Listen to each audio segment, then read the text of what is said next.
Welcome to the Fight Night Daily podcast from TalkSPORT. I'm Adam Catterall, the one and only Omen himself, Spencer Oliver alongside me. You can hear the noise here at Box Park, Wembley, as the boys are about to hit the scale for the big fight that we're going to be bringing you live on TalkSPORT Saturday night from 9 o'clock on the main channel. Make sure you come and join us for Azeez versus Buatsi. Big Mo is in full floor right now, isn't he? He certainly is. Son. Can't hear ourselves think here, but the lads are about to hit the scales. Yeah, listen, interesting now that Dan Azeez actually, he's half an hour late, so he apparently missed his car, and that's why he's half an hour late. Now, I'm looking into this, I'm going, hold on a minute, Joshua Buatsi, yeah, he's the bigger of the two. Like, visually, you look at him, he's the bigger of the two, you go, but a fighter does not miss his car to go to a weigh-in.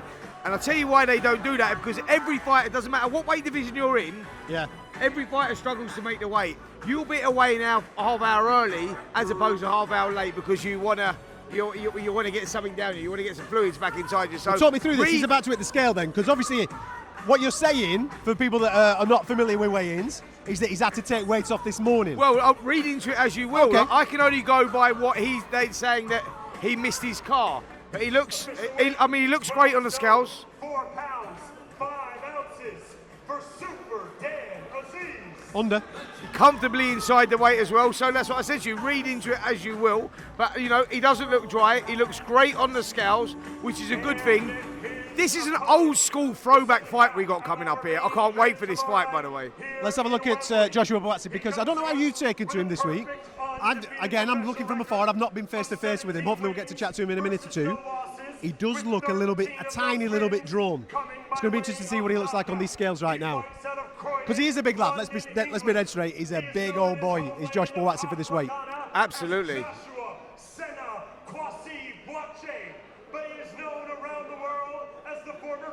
Oh, I like that. Ghanaian introduction there from Big Mo. Look at that, we're getting a bit of culture on the show, ladies and gentlemen. Here he comes.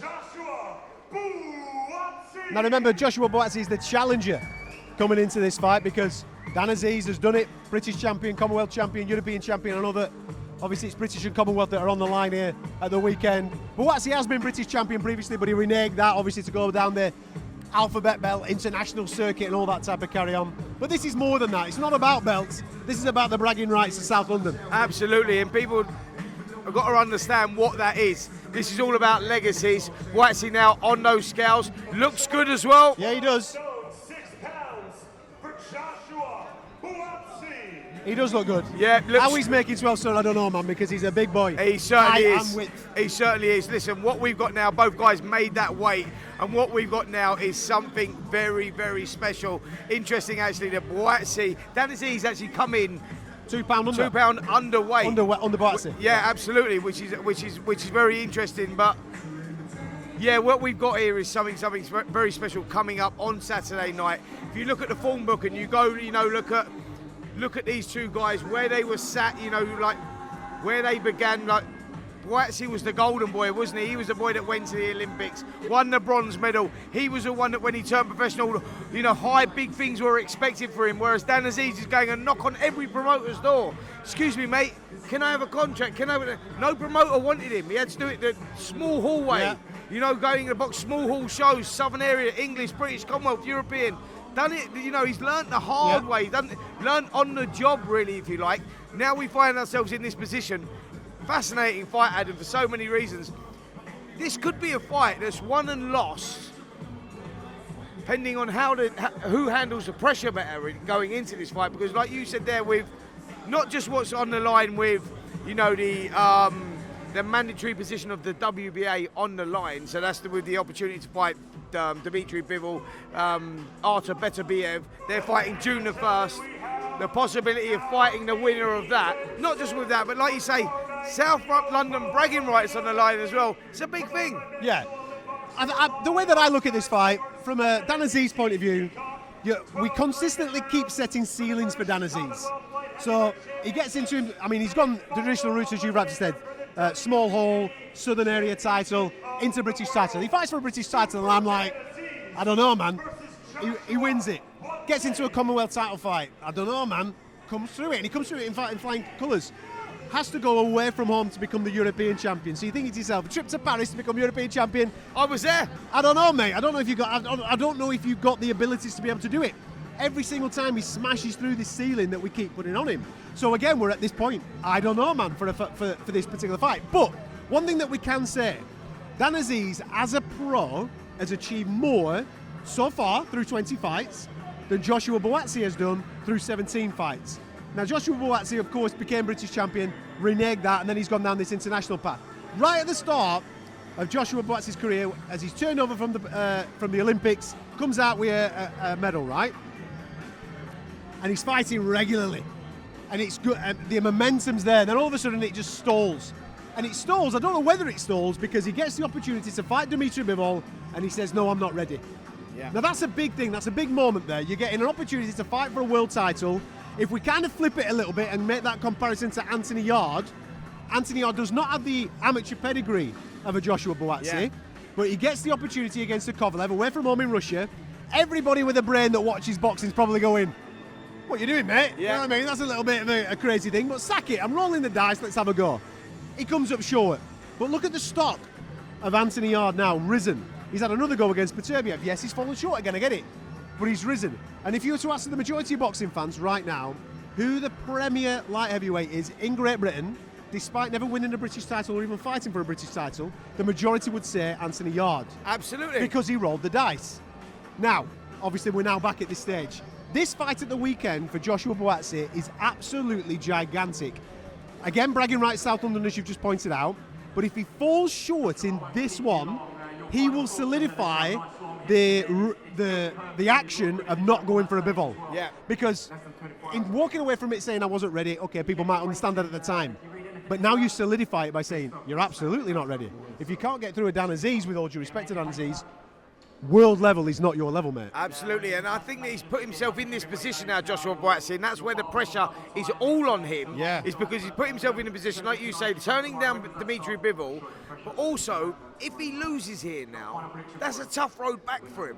You know, it's a real tough road back for him. Whereas Dan Azeez has always been the underdog. He's the underdog going into this one. Actually, a 4-1 underdog, which is, by the way, insane, because I don't see him as a 4-1 underdog. Not in a two-horse race. It's not when you're British and Commonwealth and former European champion. Absolutely, but you look at it and you just go like, where they're positioned, like, that's where the pressure, all eyes on Joshua Buatsi, because Buatsi's the guy you go, he's expected to win and he's in a must-win situation. Yeah. Whereas Azeez, you know, he can go, well, listen, I've done it the hard way, I've done it this way, I've earned my opportunity, this is my opportunity, and if I lose, I can sort of rebuild, come back again. And like you say, there's big fights out there. Callum Smith just coming off the loss to Artur Beterbiev. You know, he's there, he's looming around. You've got Anthony Yard there, you've got Lyndon Arthur there. There's huge fights in Britain for both of these guys, winner and loser. Mate, there's a lot on the undercard here that's going to be sniffing around. Ben Whittaker, he's going to be wanting a piece of the pie at the top level because we've been crying out for his progression, again coming out of the Olympics. Okay, he's been active, well, he's been inactive, but now he seems to have got reactive, which is good.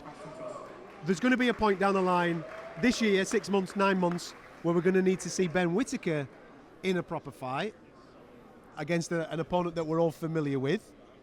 You know what I mean? Listen, Whittaker says, I've sparred both of these guys. I'm ready for both of these guys now. He says, that's where he says, listen, I know what it's all about. Yes, he's 5 fights, 5 wins, 4 KOs. But he says, like, you know, I'll be ready. Next 12 months, I'm ready. You know, he's like, in a crazy world, this is going to sound crazy. Like, he's got his eye, like, on the loser of this fight. That's where he sees himself positioned. Rightfully so. Because if you think about it from a loser's point of view of this particular fight, where do they go? Now, domestically, there are fights to be able to be made. You've got Zach Parker still in it, who's now moved into this division. I know that he's got a big fight coming up with Tyron Zeuger. Really looking forward to that. You've got Lyndon Arthur, you've got Craig Richards, who you've just mentioned, and Ben Whittaker coming through as the young buck chomping at everybody's heels. Ben Whittaker versus the loser of this next, for me, makes an awful lot of sense, because we want to know if Ben Whittaker's the real deal, and we want to know whether the loser of this was it a blip? Yeah. With all due respect to the loser of this, you become a gatekeeper. But is that fast-tracking Ben Whittaker too much? Like a kid that's only had 5 fights. Olympic silver medalist, mate. I get that. But what I'm talking about is the 12-round championship distance. Maybe. And that's what I'm saying. I'm not saying that it is fast-tracking him too much. What I'm saying is, Has he got the ability to do that? That's what we'll find out. Yeah. But he's got the confidence in his own ability, that's for sure, because he's putting his name in that hat. It's an interesting time. That light heavyweight division right now is so sexy, not just in Britain. You like that word, don't you? I do that. He likes that word. Not just in Britain, but globally. I mean, it's got to be one of the most attractive weights. Well, fingers crossed, with all the noise that's coming out of Saudi Arabia, start of June, as you mentioned, Beterbiev and Bivol are going to have a go, right? And that's going to be everything on the line. We know how politics works. Things will get fragmented and belts might become available at certain points. But for me, the winner of the weekend, of course, it's going to be, well, it's a eliminator for the WBA. They've got to be fighting for a world title next. I don't think it's necessarily going to play out like that. What I personally would love is the winner to fight Anthony Yarde. Absolutely. Listen, when you look at the landscape, right, so the guys are fighting now, so it's February the 3rd, the guys are fighting, right?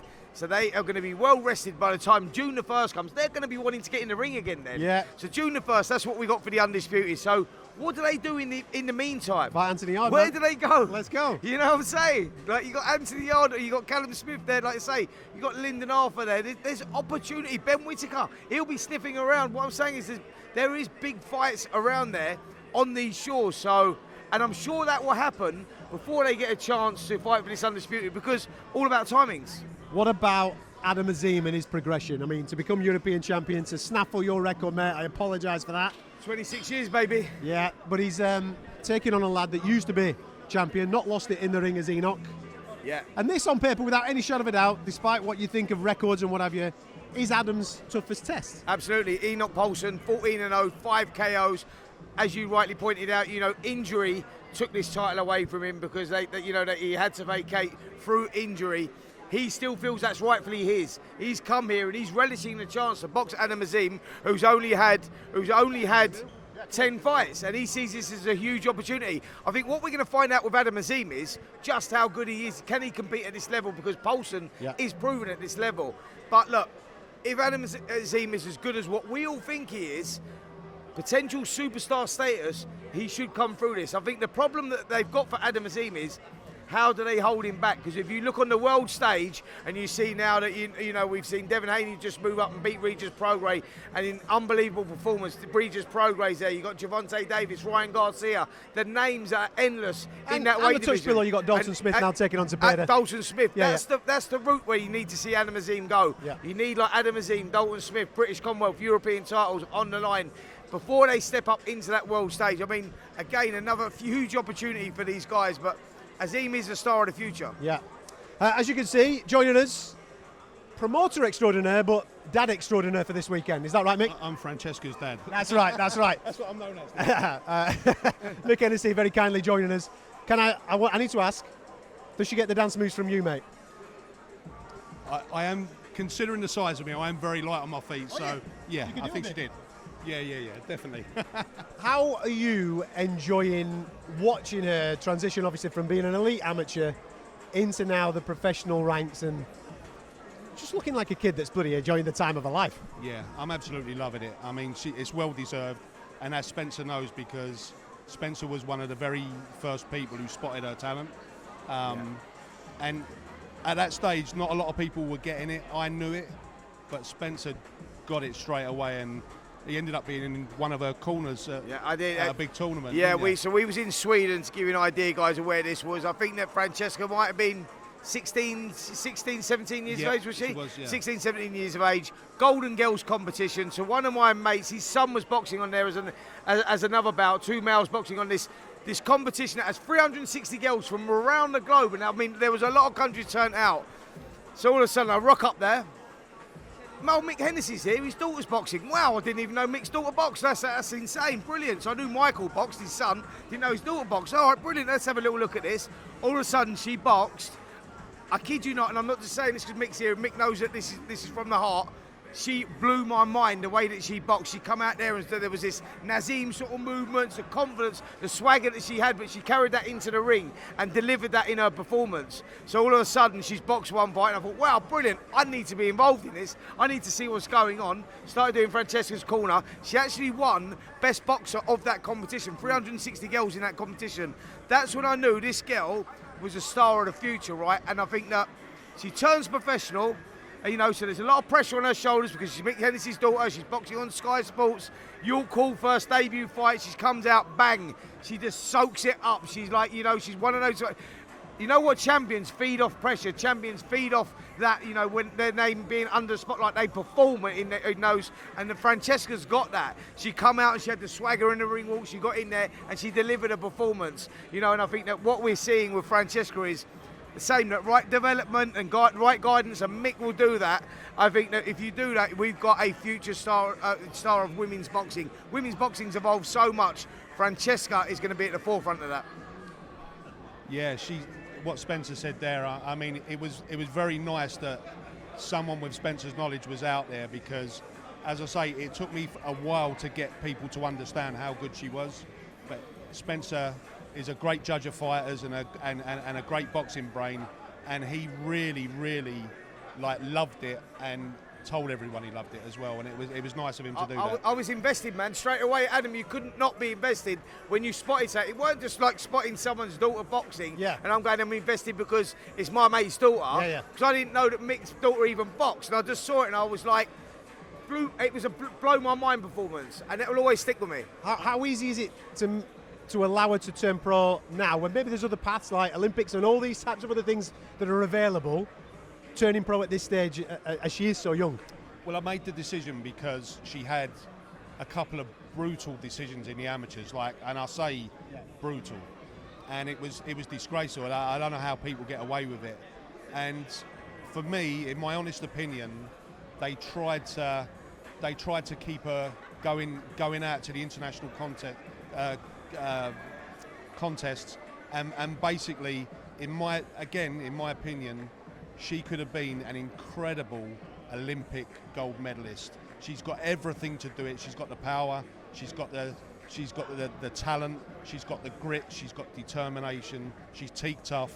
She could have been a brilliant gold medalist, and they've denied her of that. I actually witnessed That's why I asked the question, I witnessed that performance, and the problem that you got in amateur boxing at the moment, and I know that word corruption is a big word and a big statement. Be investigated, a lot of them.